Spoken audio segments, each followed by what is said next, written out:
Hi, everybody. Hello. We're back. We're back and I'm raising my eyebrows to say hello. Your eyebrows are saying hello. Thanks for joining us. I'm sure you have second thoughts, but stick with us. We're good. I promise. It'll be good. It'll be worth your time. We get to talk about our photo feature today, and I'm really excited about that. I am too. So, Deception Islands is the name of the piece we're going to talk about today. We're going to give everyone a few minutes to join us. Yes. Deception Islands by Alex Krowiak. Human in Nature. And point of clarification, just want to call note to the fact that it's Deception Islands, plural, and not Deception Island, because I have, in fact, fielded a couple questions about that. Ooh. Yes. It is all clear in the story. Yes, it will all make sense. Yes.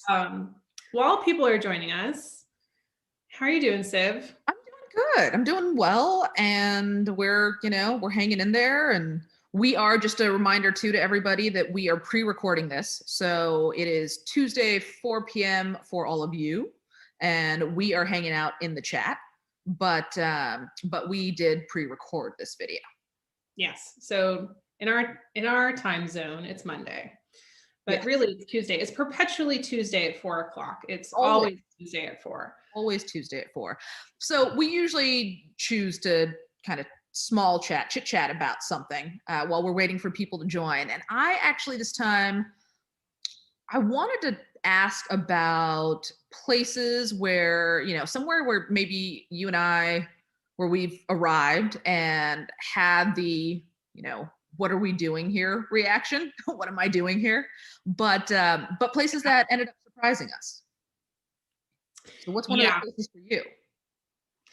This is one of my favorite reactions of the place, actually, when I get there and it's not what I'm expecting. And I think it was a horrible mistake to show up, because I find that those are the most interesting experiences.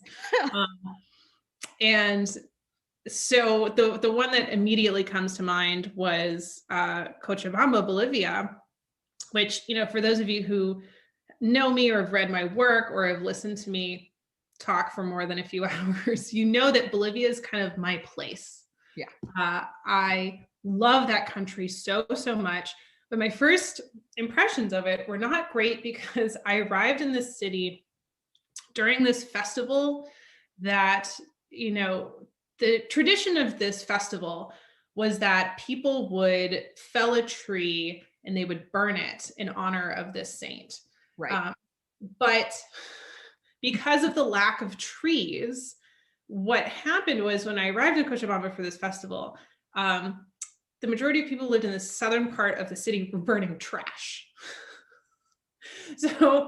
So my first impressions of this place is that it smells like burning trash, just like clouds of fumes and smoke, and which, exacerbated by the altitude of the place. Right. And I definitely had that moment of, what am I doing here? And of course, I ended up staying there for months and just totally fell in love with the country, but didn't expect that as my first impression. It happens. It's amazing how often it happens. And I agree that those are some of my favorite moments, because there is usually, at least, sort of moment of realizing that no, it wasn't a terrible mistake. And that's a great moment. You learn about the place. I mean, in retrospect, looking back, I love that there were these traditions that were passed down from generation to generation.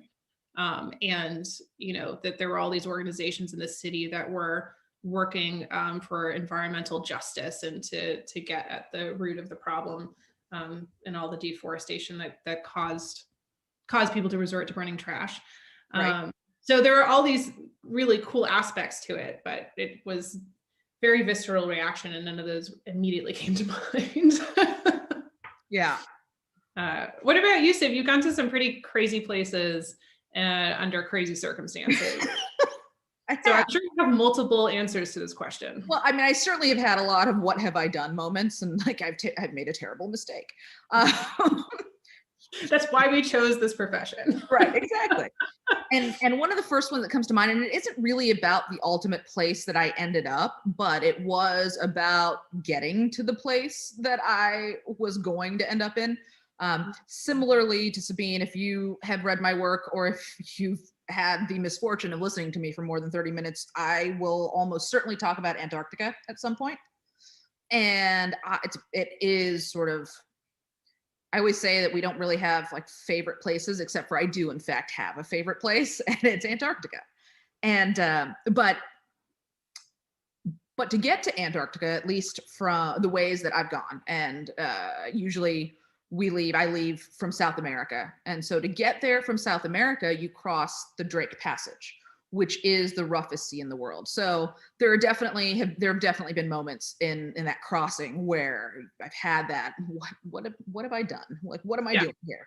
Yeah, and just for context, when people think, okay, the sea is pretty rough, I mean, how high are these swells and waves that you're going I mean, over? they can be 70-foot swells, So and small office buildings. small office buildings, and the sail. So there was a trip that I took where we were on a sailboat, where the sailing yacht, where the swells were significantly larger than our vessel, and so there are these moments, but I already knew at that point. Oh, go ahead. Can I interrupt you to just point out that swells of that size have taken out massive ships, massive ships. Like there are oil tankers that vanish from the surface of the planet and nobody knows why. And they think it was just taken out by a wave. So the fact that you were on a sailboat. Yes.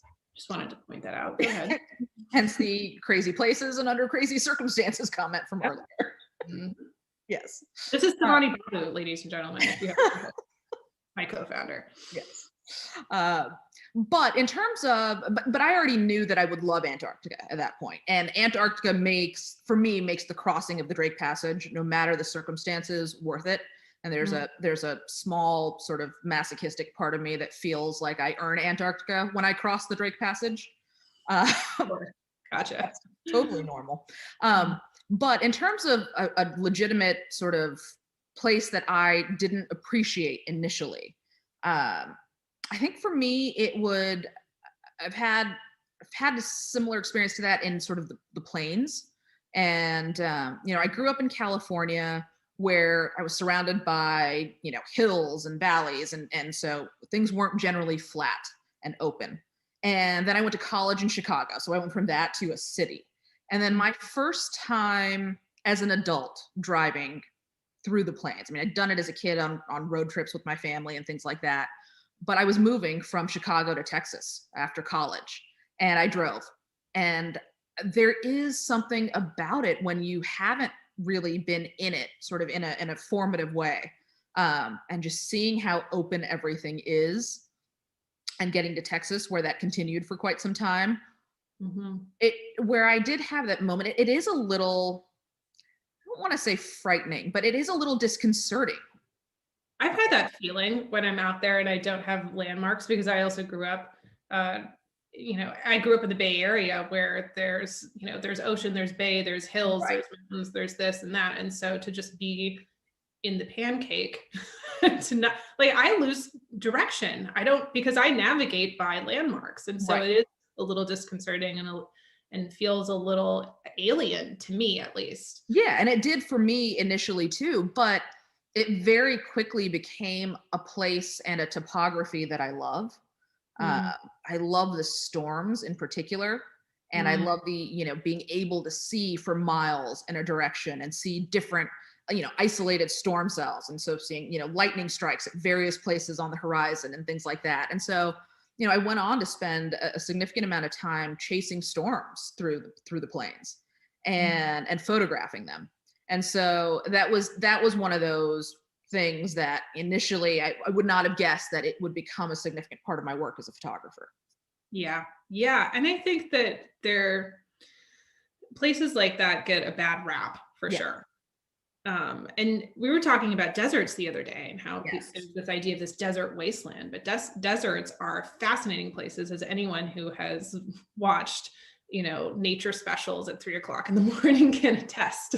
There's some, Yeah, there's I some mean, I have drama happening out there. absolutely, and I sort of have a soft spot for places that kind of make you work to see how beautiful they are.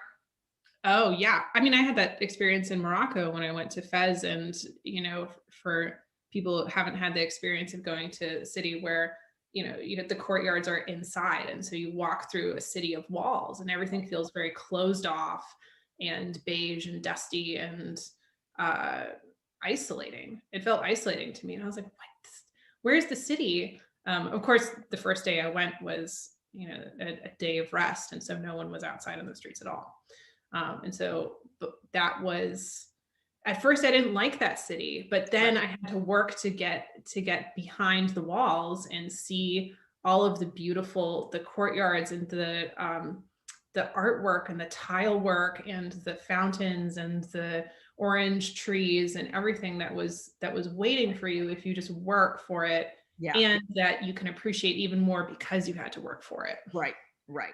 And I think those, for me, those are the places that draw me back repeatedly. The ones that are like spectacular right off the bat, I love them, but I don't feel the same desire to keep going back the way I do for the ones that make me work for it.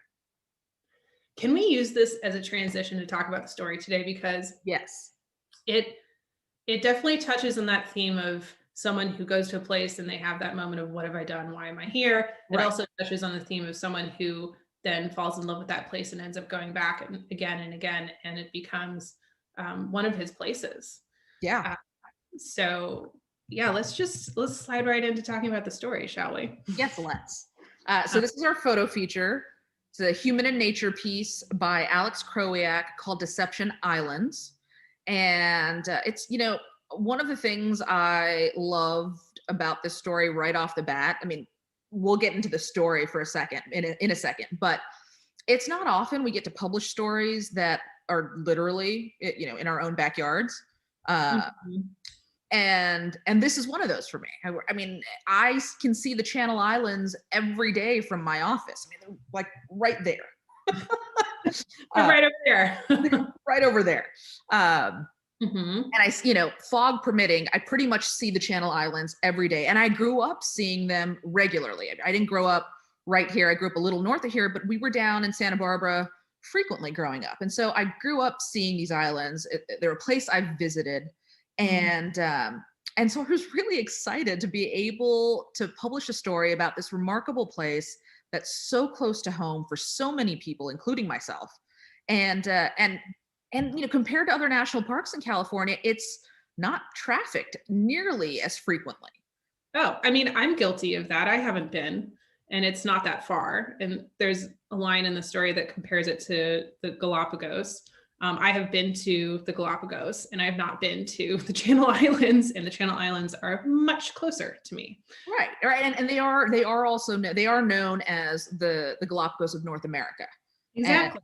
And they're right here, and you're not alone, right? So many people, even here in Santa Barbara, where we can see them as long as it's, the marine layer hasn't rolled in yet, have grown up seeing them, have see them regularly, but don't actually go visit them. Yeah. And that's what's fun about, running a magazine that showcases travel stories. A lot of people think that they need to come to us with where they bring in these, the far-flung destinations, right?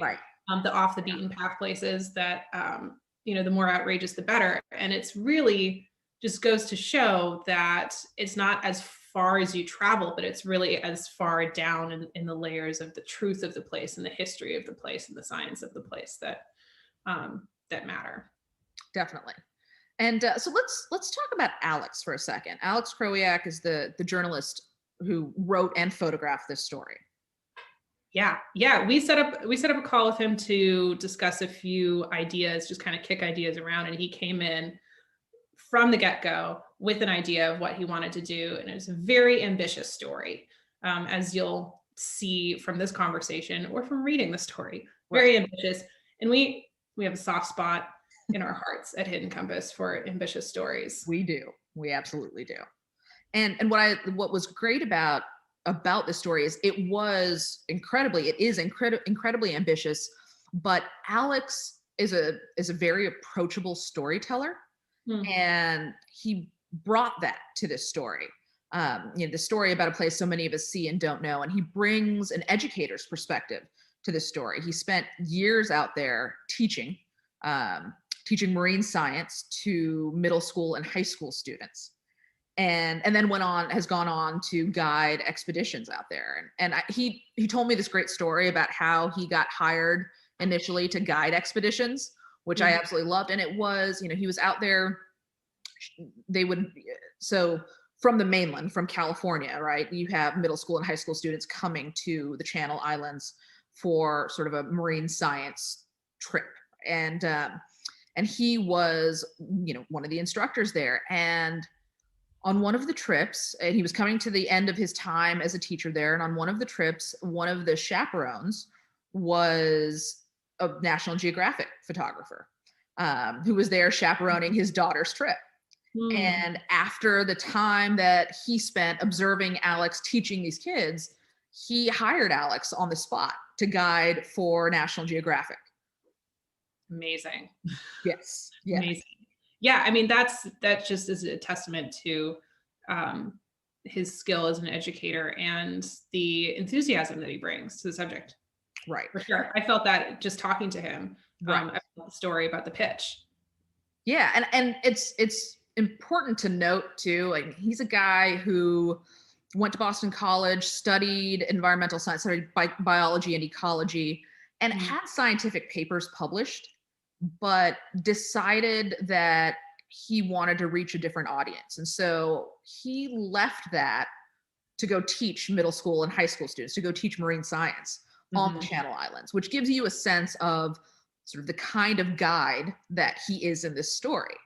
Yeah, yeah, and now he is translating that to, photography and the written word, Right. and, he's a very talented photographer, as you can see, from the images in the piece, and I remember talking to him, and he mentioned that he didn't have as much experience as a writer, uh, and I was like, "Well, have you been published anywhere? Do you have any clips, examples of your writing?" He's like, "Well, I was published in the New York Times." So, I think we could make it work. And he was so open to us pushing him as a writer as well as a photographer for the piece. Yeah. So I actually had the great fortune of being his editor on this piece, and enjoyed it so thoroughly because it was such an ambitious piece and it required a lot of effort on his part, but he never shied away from that. And he just went at it. He knew what he wanted to accomplish with the story, and he was willing to work for it. And as an editor, that is always a great pleasure when you're working with a writer who is willing to go above and beyond for the story. Definitely. Yeah. Who will let you push them, Yes, and who, pushes themselves. I love that. I love that when, I can raise the bar and they raise it even higher. exactly. Good partnership. And because he's such a great photographer, we also had so many images to choose from for Mhm. this story, and that was a lot of fun too. Yeah. Yeah. I mean, for our photo features, we publish between 8 and 10. Yes. Sometimes 12. we do like 11 or 12, depending, Yeah. which seems like a lot. But when you get hundreds of options, sometimes, you have to really make some difficult decisions. I mean, it is like with writing too. I mean, we've got 2 to 3,000 words to work with, down to 1,500 sometimes. Right. Um, and some of the stories we publish could become books at one point. Right. You Right. keep going far enough, and so Yeah. yeah, it's hard to make those cuts.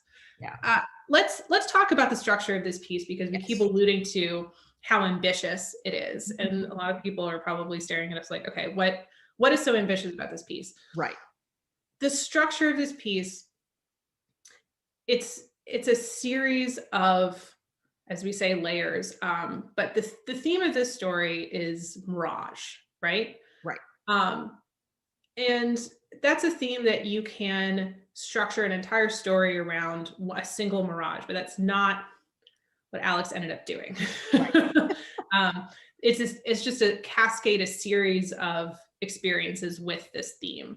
And at the beginning of the story, it introduces the first name for this place, Enapa, which means mirage.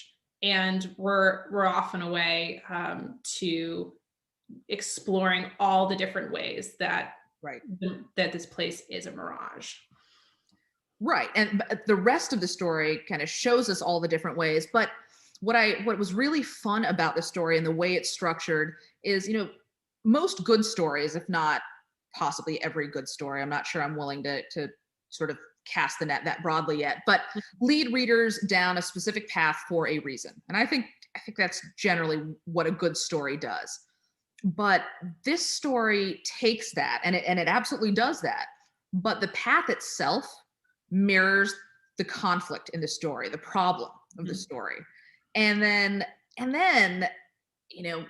stories lead you to answers is usually how that goes, right? It's a question and you answer the question. But this one's cool because every answer shows you that there's another question. And most stories lead to an answer, but this story leads you towards the next question and then the next answer, which poses the next question. And it's a lot of fun, but it's also enlightening to kind of go through that process. I think it's a structure I would personally like to see a lot more of in travel journalism. We do see some of this, but like you said, most stories go through the process of bringing you to one answer, two or three if you're lucky. I'm sorry if there's a chiming. I know, I hear it, but I don't know where it's coming from. Coming from the side of my screen. My computer's trying to take my attention away from you lovely people, but it's not going to happen. So, if you're lucky, you have, several so-called answers from a piece, but I love those stories that just burst beyond that, because the world is not that simple. There isn't usually just one answer or one question for a place. Usually there are multiple stories to a place. And if you're lucky enough to be able to experience them and bring them into a story, that, those are the stories I love to see in publications and I love to share and read. Definitely. So let's dig through some of the layers in this story. Yes, let's. Pun may or may not be intended. But the first story of this place is the story of these barren islands where there are just rocks and scrub and not much else. And that's sort of the outer layer of the onion, right? It puts us in the mindset of the explorer, figure out what lies below, both metaphorically and quite literally, what lies below, beneath the surface of the ocean here. Exactly. I mean, this place, you see these barren rocks and so on, but it's just teeming with wildlife below the surface of the ocean. And I think that it's something along 241 nautical square miles of marine protected area. Yes. So just over 200,000 acres. Right. Which is big. And for context, the Yosemite Valley, for instance, you walk in, for people who have been there and have seen the waterfalls and the granite walls and the majesty of this place and the grandeur, the Yosemite Valley is about 3,800 acres. Yes. Which is big. We're talking 200,000 acres. And that's below the surface. And then also, just as a point of reference, right, the Channel Islands include Channel Islands National Park. Mm-hmm. Half of the national park is below the water surface. Yeah. So there's a lot going on there, and it's different from what you might expect at the first impression. There's this incredible biodiversity in the water, but also on the islands too. Right. And you see that as, you go beyond that first layer and that first impression and the first, it's the first island, but it's actually a series of islands even within the first island. Right. Right. So the first island, Anacapa Island, is multiple islets. It's multiple islands. So yes. Just to keep you paying attention. Yeah. But what's also, so as sort of on the creative director side and figuring out what images go with the story, this presented a unique problem, one that was solved immediately by Alex. But how do you convey that amount of biodiversity in the images, right? Normally, you publish an image or two, and so we might get two different marine animals, but that wouldn't convey the biodiversity. And one of the images Alex had submitted in his images with the story was this really neat collage of various marine animals. And I don't remember exactly how many are in there, but it's something we've never done before, run a collage like that. But it was such a great way to demonstrate the biodiversity. Yeah, that was really cool to see. We hadn't done that before. And we came to the moment where it was needed. And we had a photographer who could step up to the plate in that way. And so that is, yeah, I like that image. I like all of the images there, actually. I do too. Can we talk about this Galapagos connection? Yes, can we please? Because this, you might have seen on our website or in our promotional materials that this place is known as the Galapagos of North America. And, the reason for that is the biodiversity and the number of endemic species or species that are unique to this place. And islands are really cool in that way because they allow species to evolve in relative isolation, which means that they get to be very specific. They speciate a lot more quickly than they would in other circumstances. And so you have this vast array of wildlife. Right. And that's happening about an hour's boat ride away from Los Angeles. Right. 20 miles, right? At various points off the coast of mainland Southern California. Right. For most of the time these species were evolving, LA didn't exist, but yes. It's right there to go and check out. There is incredible array of biodiversity and how it's all connected. Obviously, I studied environmental science, and so I'm very nerdy about that, and that speaks to me in this piece. But just to see how many different species there are and how they all fit together. Definitely. And one of those species is this island fox, which is endemic to the Channel Islands and is very much part of this tangled web of biodiversity that exists on these islands. Mm-hmm. Yeah. And the species, it has faced some incredible challenges and was vanishing at a really horrific rate. Yes. And one of the things about conservation work is that it's not often obvious why a species is in trouble. Right. And that was the case here. Is like Samani was saying, it's the fox is part of this web of biodiversity. And so it's being affected by things that are happening at all other levels. Right. Right. And the, affecting the population decline, we're sort of at the end of a very long chain of events. It reminds me of the idea of Yellowstone reintroducing wolves and how much of an impact that had on the landscape. Right. That, it wasn't just on the prey for the wolves, but what the prey was eating and the landscapes on which these grasses were growing that the prey was eating that were then preventing erosion for the rivers that then, the fish. Right.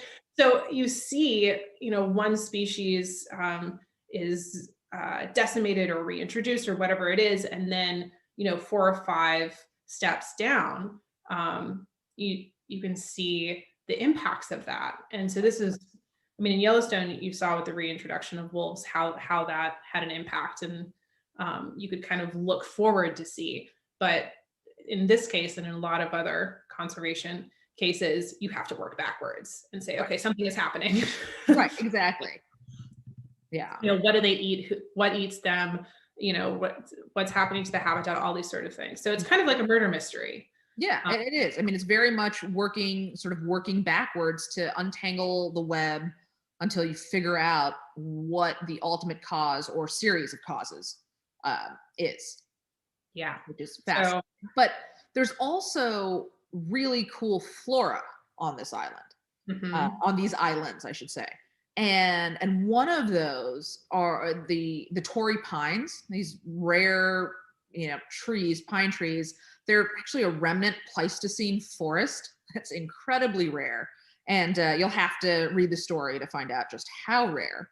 But these pieces of the story demonstrate just how rich and endangered this place is. And ultimately it's a story of redemption, but that's just one of the stories in this. Yeah. Yeah. And then you're catapulted into that next layer. Right. We're caught in the story of the flora and the fauna, the animals, including the human animal, comes through in terms of ranchers and oil companies and Right. The sort of human impacts that might immediately come to mind in a conservation story. But that leaves out the majority of human history on these islands to just think about these recent changes. Right. It leaves out a discovery that changed our view of human history in this part of North America.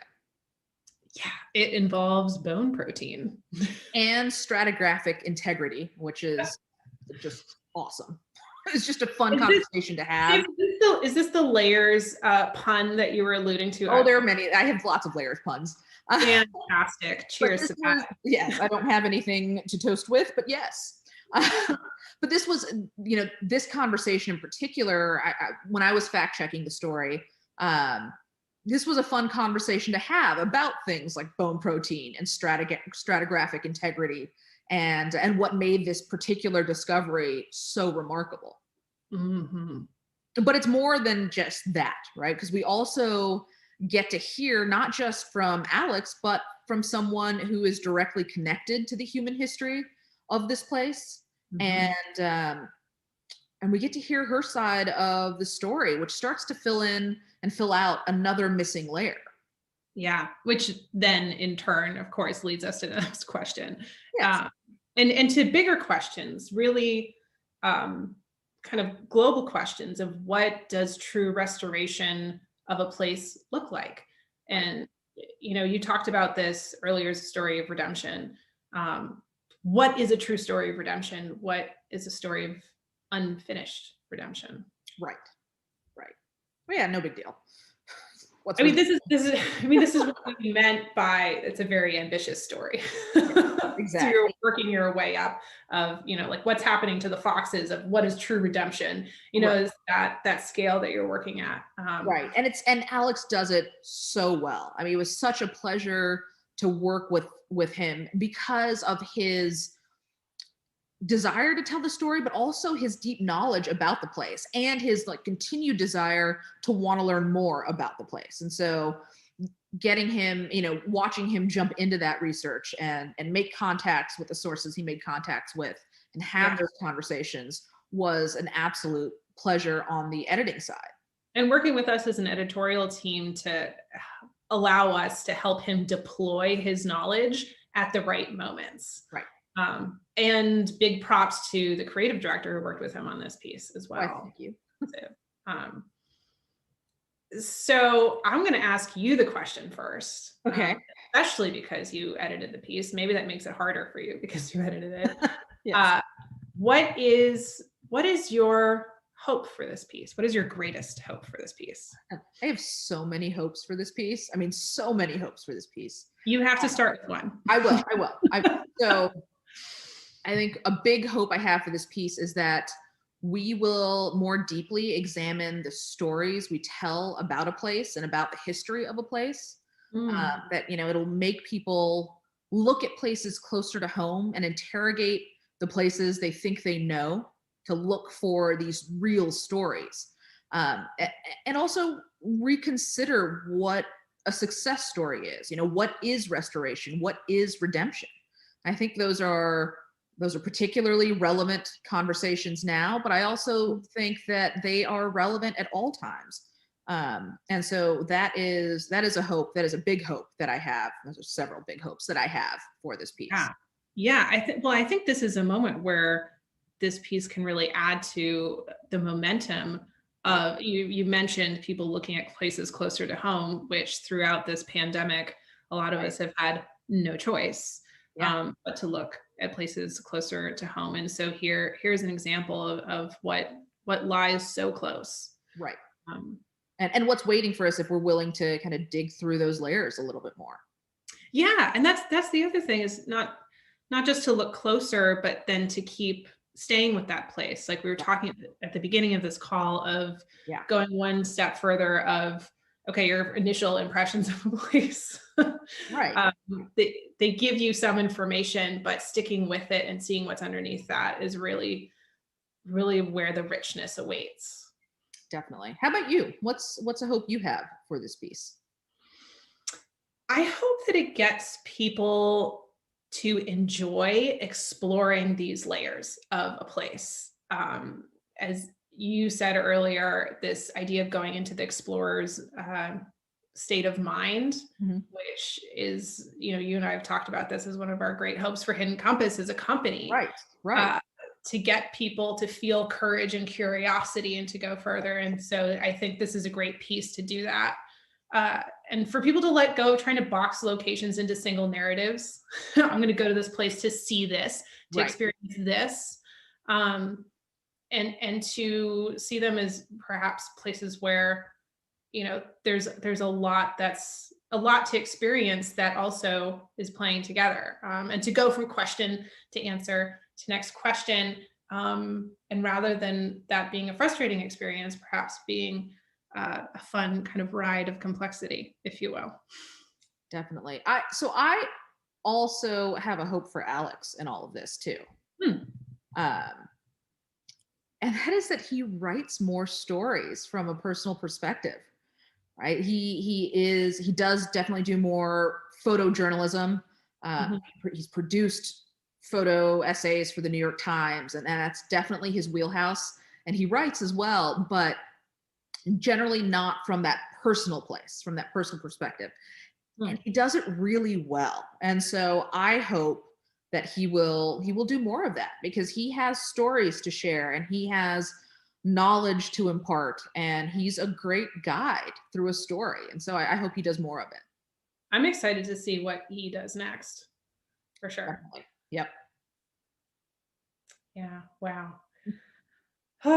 So I mean, hopes in general. Right. Right. I was just thinking about how when I was saying, the hope of going from question to answer to the next question without it being frustrating, it feels so meta for me right now. Right. This experience of just, there's so much uncertainty and Right. so much complexity. Mhm. And I think that that's a hope for myself as well as for the story. I think it is sort of a skill in a lot of ways that has Yeah. to be practiced, right? To go and to not just look for the answers, but look for the questions that those answers lead you to next. And it's easier to just look for the answers and sort of Mhm. end the discovery at that point. And so I think it is a skill that has to be exercised. Well, I'm so grateful that journalism is my profession. And so I, by necessity, practice Exactly. that a lot. Right. Um, and I think that also just reading more does that as well. And Yeah. so, you don't have to be a journalist to practice this. And even just exposing yourself to stories like this can get you in that mindset. Exactly. Right. It is that explorer's mindset. Uh, Yeah. and you don't have to be the traditional explorer to be in that mindset. Right. Right. So, for everyone who is still watching and hasn't read it yet, guess what you're doing right after this? Please Uh, go read it. It's a fantastic story. So much important information in there as well, and important stories within the story. And so I do hope that you'll all go check it out. yes, yeah, and contribute to support Alex's work. And we talked about one of Savani's hopes is that Alex will go on to write more stories, and there's a way for you to directly help him do that, Yeah. and to help us at Hidden Compass be able to publish more stories like this. And so please contribute. And we appreciate your generosity and your time. Yes. And we've loved spending our Tuesdays with you. We can't wait to spend next Tuesday with you. Indeed, indeed. And in the meantime, just, take care. Exactly. Take care. We will see you in a week. Goodbye, everyone. Bye, everyone.